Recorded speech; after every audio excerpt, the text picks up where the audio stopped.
Welcome to this guided sleep journey.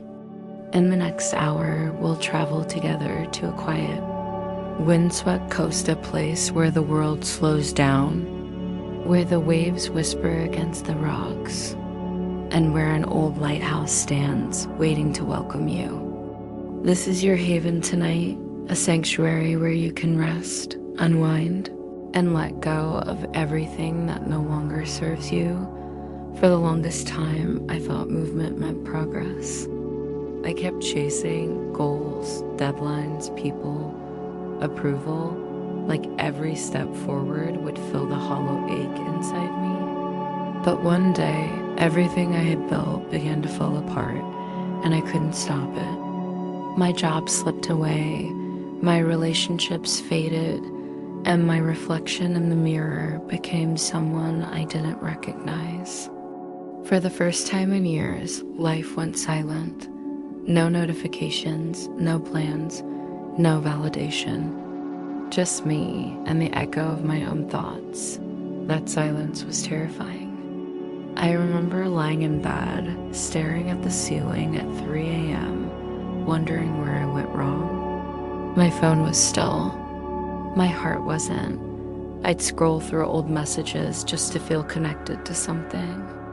But no matter how far I reached back, I couldn't find myself there anymore. I had been living for so long trying to become someone that I forgot who I already was.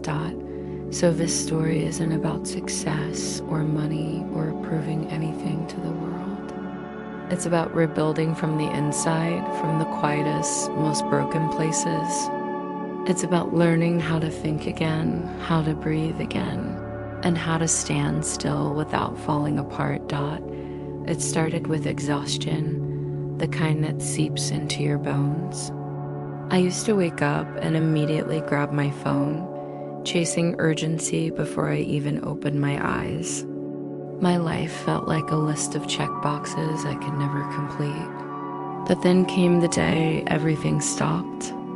The company downsized. I was let go. My entire identity, the person who was always doing something, disappeared in one email. For weeks, I tried to stay busy. I cleaned the apartment, applied for jobs, rewatched the same shows, but underneath, I felt hollow. Friends stopped calling as often.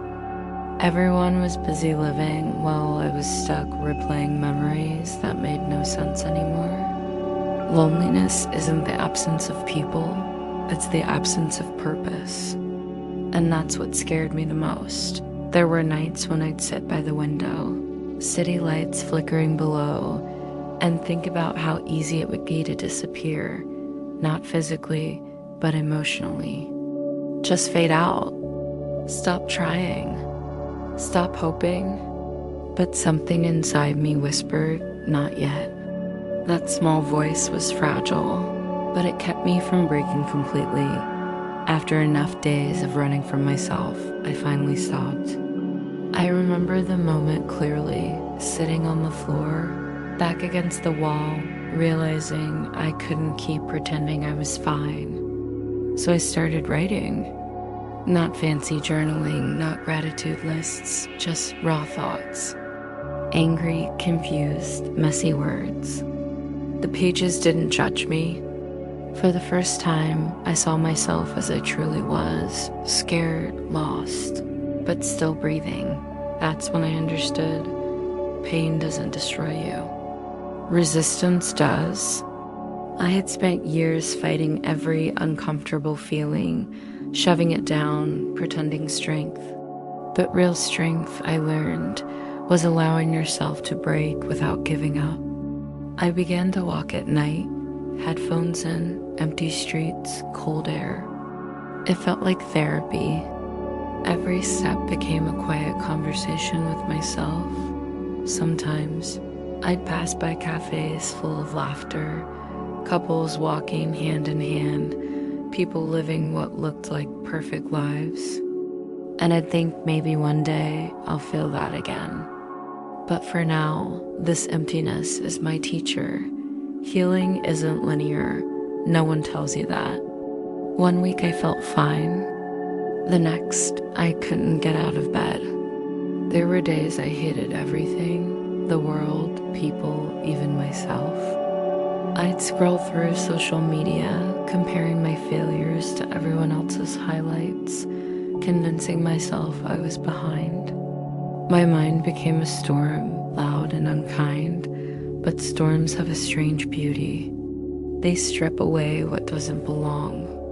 In that chaos, I started noticing moments of calm, the way sunlight hit the curtains in the morning. The quiet satisfaction of making coffee just for myself, the soft hum of rain on the window. They were small things, but they were mine. I realized then that healing wasn't about getting back to who I was.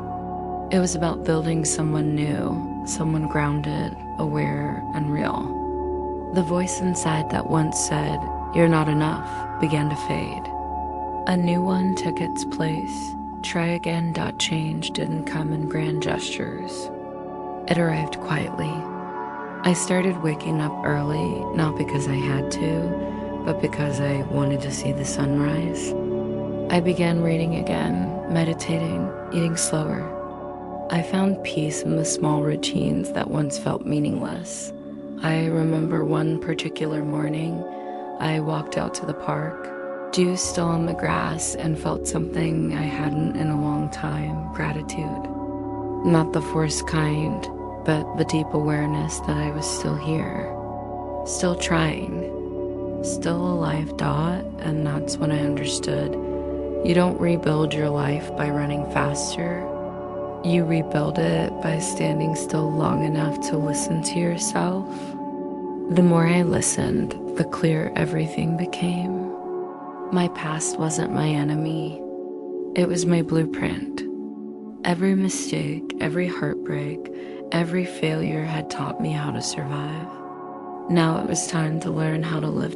Slowly, my world began to fill with meaning again. New projects, quiet friendships, moments of laughter that didn't feel forced. I wasn't fixed, but I didn't need to be.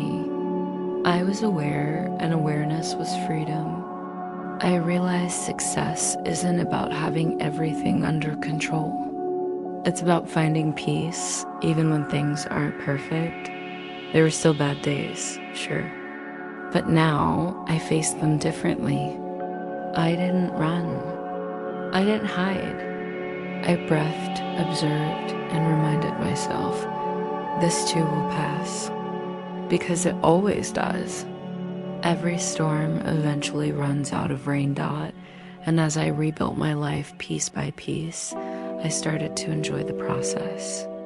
I stopped asking, when will things be okay? And started saying, they already are. The moment I stopped chasing happiness, it found me quietly, like sunlight slipping through old curtains. Now, when I look back, I don't see failure. I see transformation. I see a version of myself who is brave enough to start over. The quiet that once scared me has become my refuge. It's where I think clearly, breathe deeply, and connect with something far greater than my own fear. If you're listening to this and you feel lost, remember, you don't need a map to start again. All you need is a single decision to keep moving gently forward. Life doesn't demand that you rush. It asks only that you show up. So breathe. Let go. Begin again. You are not broken. You are becoming.